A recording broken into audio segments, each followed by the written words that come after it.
Hello once again and welcome to Math Tutorials.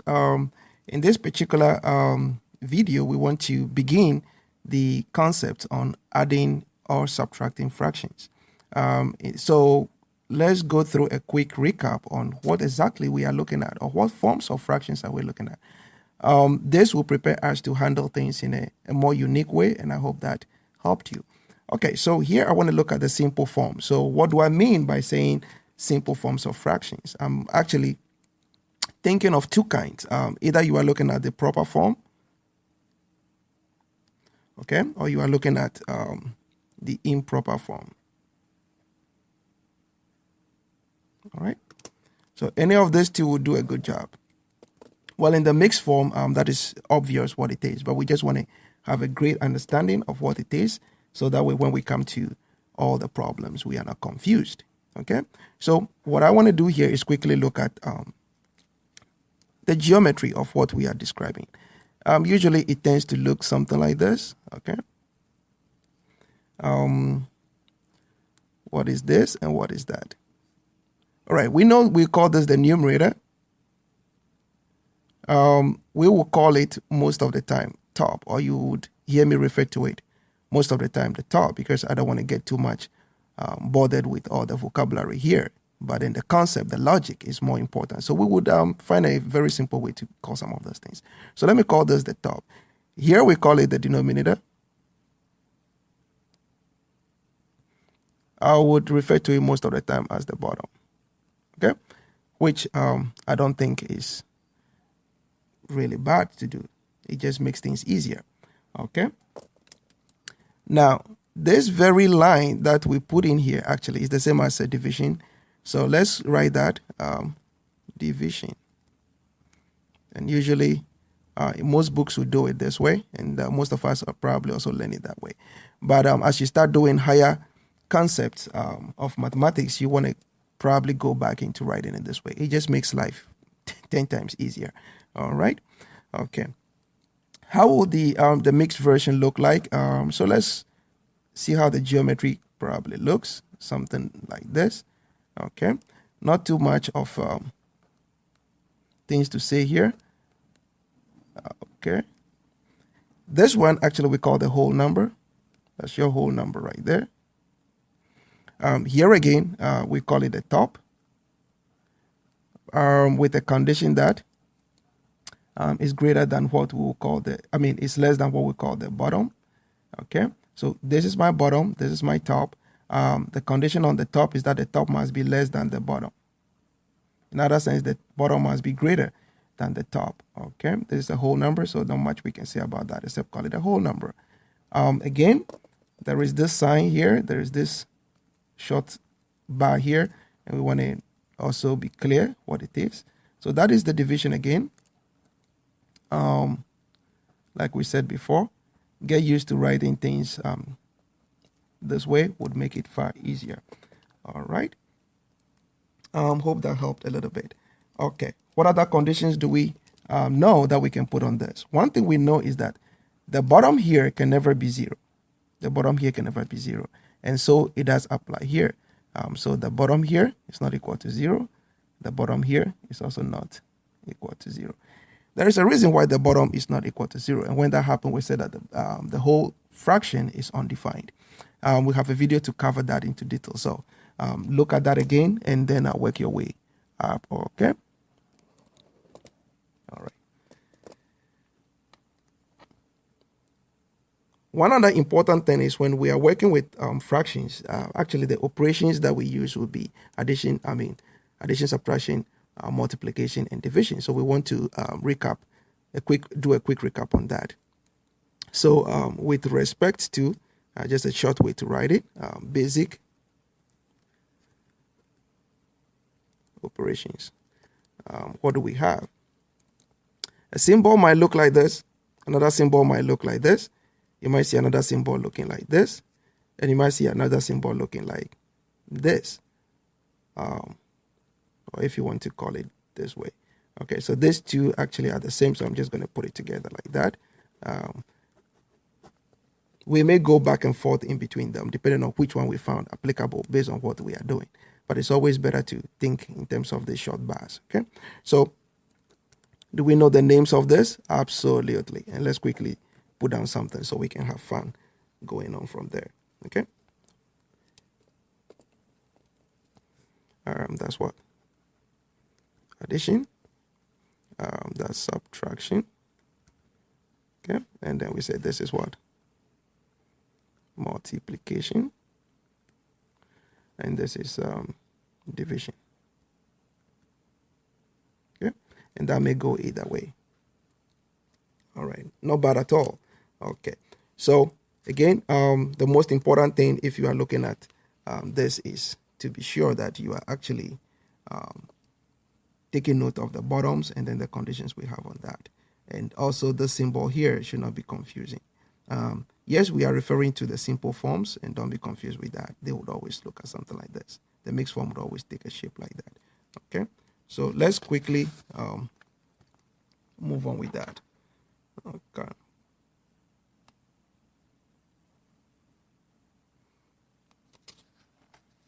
The question we want to answer here right now is so when can we add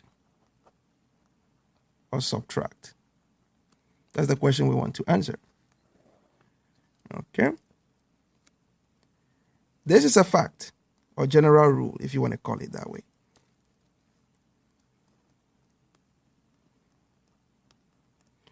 Or fact. The fact is that only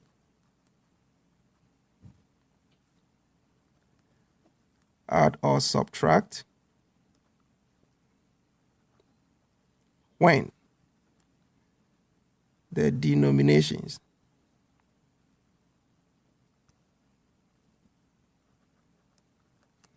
are the same. Okay, when the denominations are the same. That is the only time we do it.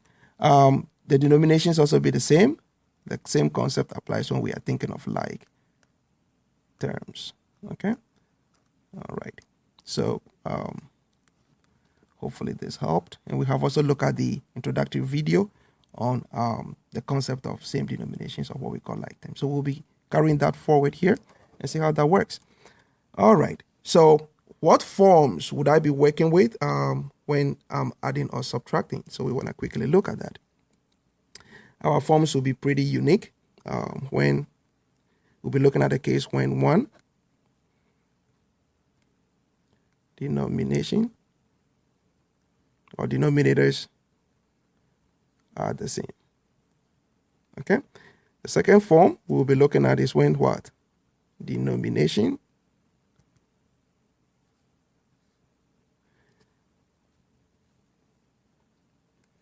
are not the same. What do you do?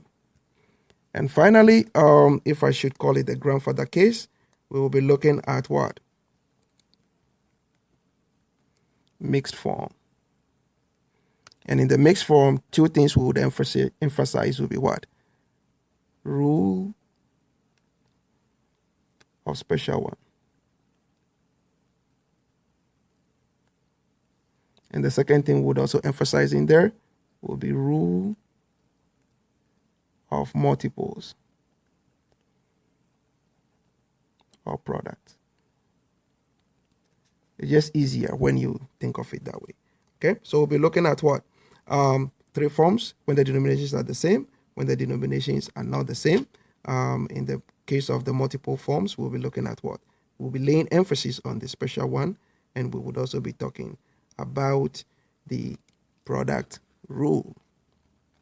Okay, there are so many product rules there. You might be looking at cross multiplication and all that. So I just want to generalize that, and I would explain to you what exactly we mean by that.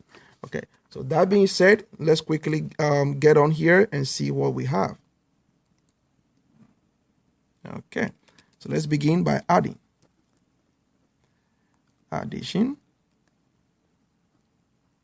and that's the symbol. Okay, all right, so we'll begin by adding. That's addition symbol. So let's see what we got here. First case, we said when the denominations were the same. When the denos permit me put it this way, are the same. Are the same. What do we do? Okay, when the denotes are the same, what do we do? Hope the paper is the full view of the pages before you. So permit me.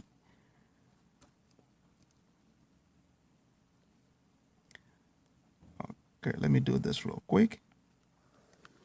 Trying to put some margin here so we can take notes in there. Consider this to be my fractions. A over B and also C over D. C over D. We adding, so let me just do that here without having to waste the time. Conditions will be that the bottom B and the bottom D are not equal to 0. We have already established that in the previous explanation. So just try to bring you back to the same page in case you are not watching it in any particular manner. All right. So here, what we are saying is that the bottom B and D should be the same because we said the denominations are the same. So what does that mean? This implies that B should be equal to D, and we are saying that both are not equal to what? 0. So that's one way you can also think about that. So quickly, let me put here B. When B is equal to 0, that's what I mean. Couple of steps will be involved. How do we work on something like this? So steps to make that work. Step number 1.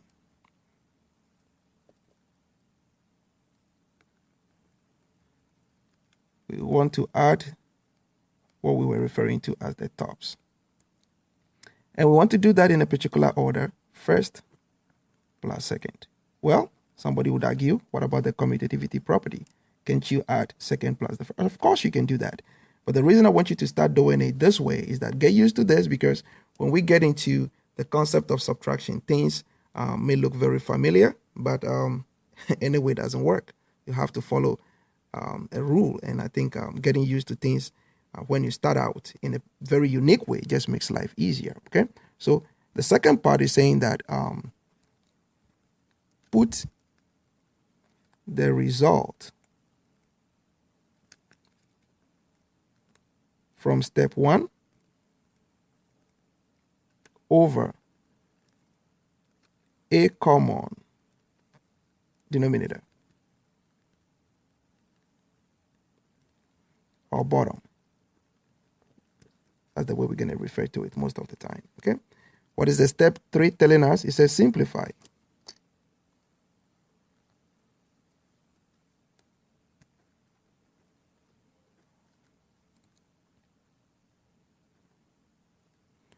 Where possible.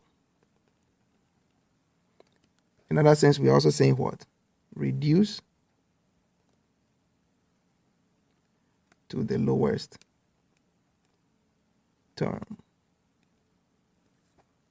All right. So quickly, let's take an example and see what we can do with that example.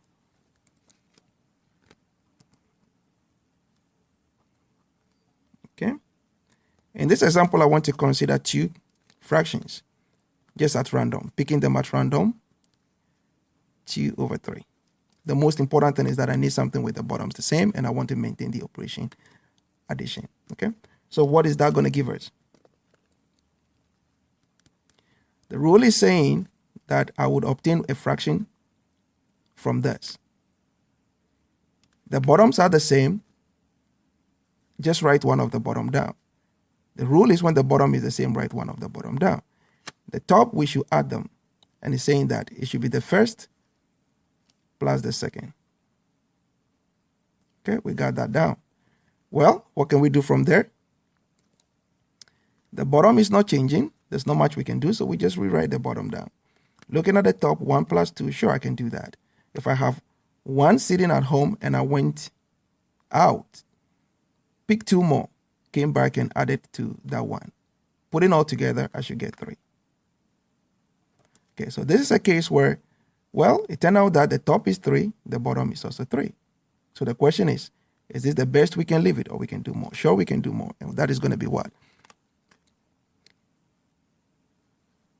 3 going to itself 1, goes into 3 here 1. So this gives us 1 over 1. And 1 over 1 is nothing but what? 1. This is the case we call special 1.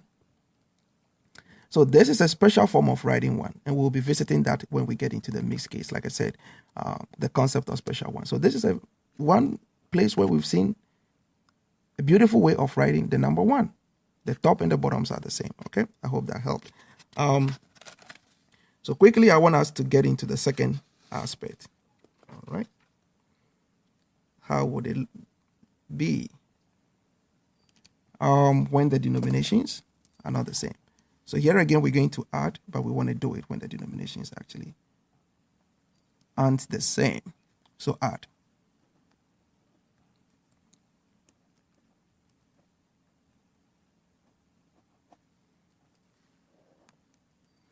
But here we are doing it with respect to denominations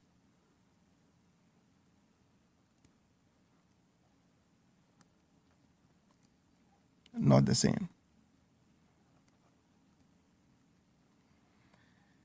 Okay, when the denominations are not the same, what are we doing? That's the question you want to ask. So, as usual, we're going to make some note here so we can refer to it time and time again. The question we need to ask here is, so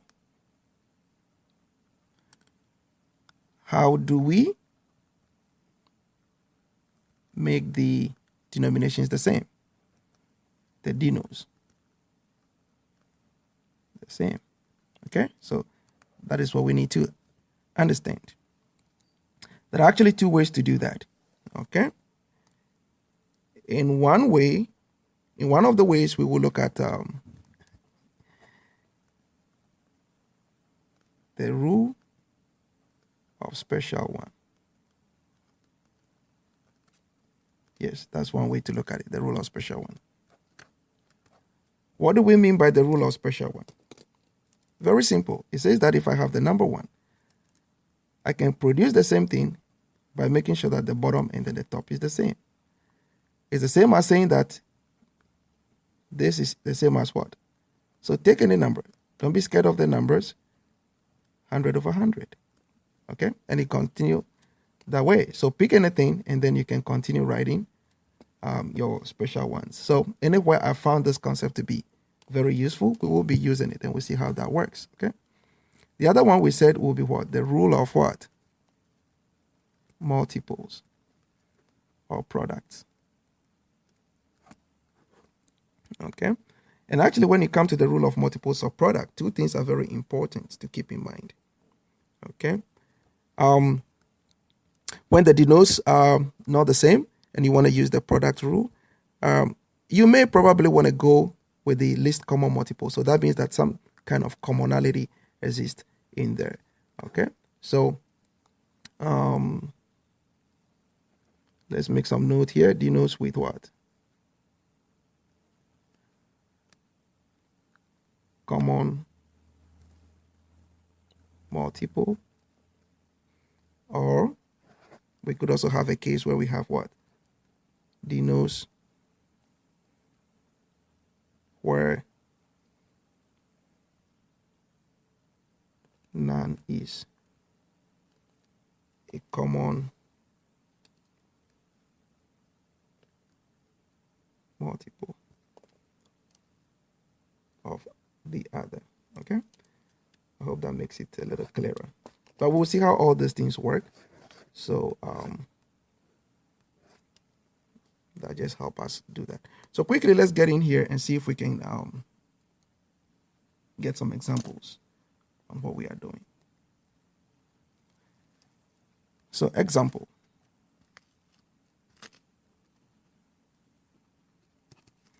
I want to look at a case where I have 1 over 2 and I'm adding 1 over 3. How do I proceed? It's clear that the bottom, which is 2 here, and the bottom, which is 3 on this side, are not the same.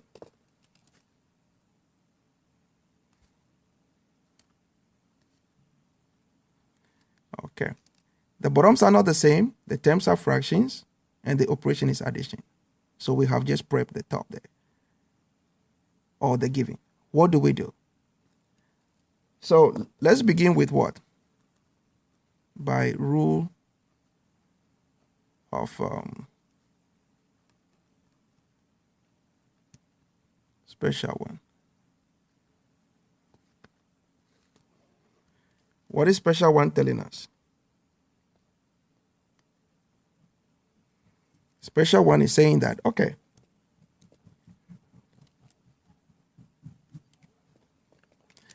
you have the numbers 1 over 2. You are to add another one, 1 over 3. The bottoms are not the same. The operation is addition. It says, prepare them in a way that, take each term, prepare it such that the bottoms are the same, because that is the rule. Only add or subtract when the bottoms are the same, or when they have a common denominations. Okay, so what are we going to do? Okay, so I need to prepare those two terms. I have 1 over 2 here. I have 1 over 3 here. Let's see the way we go about that.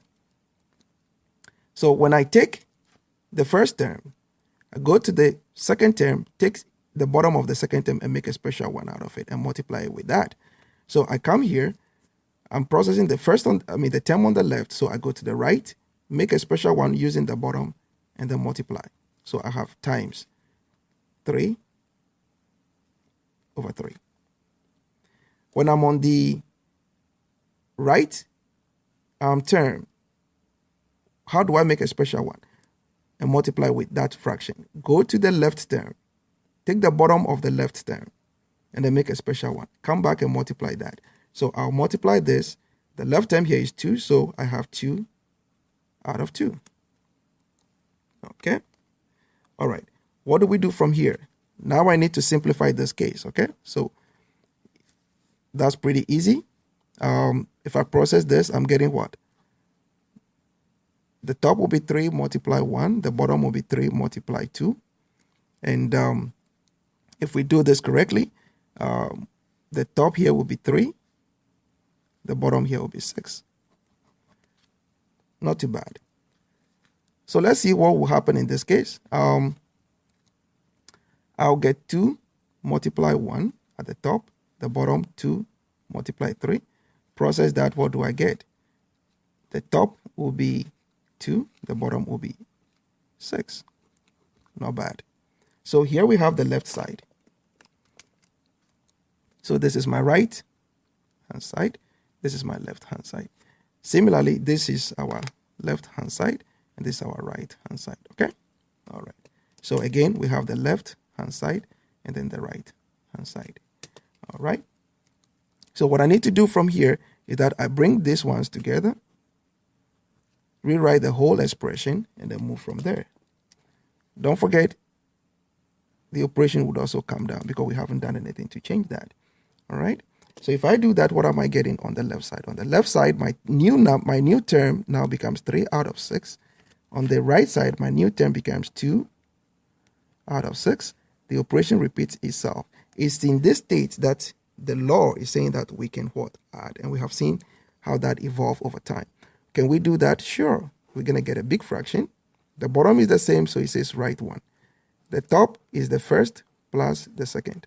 And if we finish with that, guess what? We can quickly do that. The bottom is not changing. If I have 3 already there, went out, brought in 2 more of something similar, then I'm getting 5 in all. Okay? So here you have to ask yourself, the third part is saying that, is this okay to stop? Or should we call this our final step? So there are 2 things you need to ask yourself. Is this fraction stable in this manner? Yes. Why? Because in the first place, the top is what? Smaller than the bottom, and there are no common factors. And so this is also what? The proper form. So we say that what? The form is proper, number 1, and number 2, and also what? Reduced. And because of that, we say this answer is what? Our final answer. All right? Hope that helped a little bit. Okay. So I think this video is long enough. So when we come back, we'll be looking at the next case where we are using another strategy, which we call the weigh by multiples of the products, and see how that works. I hope this helped you do some of your homework in a very logic manner. And if that happens again, we have done our part, and we hope you continue studying and share with your friends. Thanks again for watching. Look forward to the second part of this.